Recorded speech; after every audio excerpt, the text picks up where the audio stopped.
In this video, I'm going to show you how to fix black screen or stuck on loading screen in FiveM. So first thing you want to do is you want to adjust the optimization for the FiveM software. So let's say this is FiveM, follow the same steps. So you would right click on FiveM, and then properties, and then compatibility, and then you would disable the full screen optimization, and then you would run this program as administrator. Then click apply and then OK. Next thing you want to do is go to Windows Security. So go here and type Windows Security.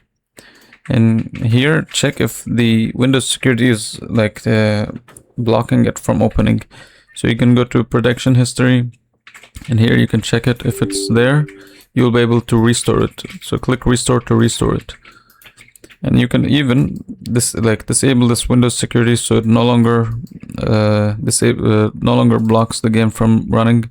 You can just turn off real-time protection, turn this off, and turn this off and this off. And this way you will allow the game to launch safely. Now, if this doesn't fix the issue, then I recommend checking if you have a driver update. So if you go to let's say NVIDIA or AMD, you will be able to update your driver if there's an update. So updating your graphics card can always make sure to fix any small errors or bugs with your games. So always make sure to check for updates.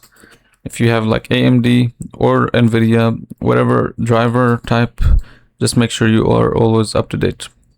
Now lastly, if nothing works, just try to uninstall the game. So if you go to Control Panel and then Programs, you will be able to see FiveM over here.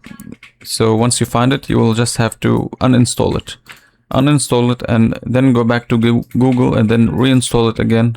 So just type in FiveM and then reinstall it all over again, and hopefully this fixes your error.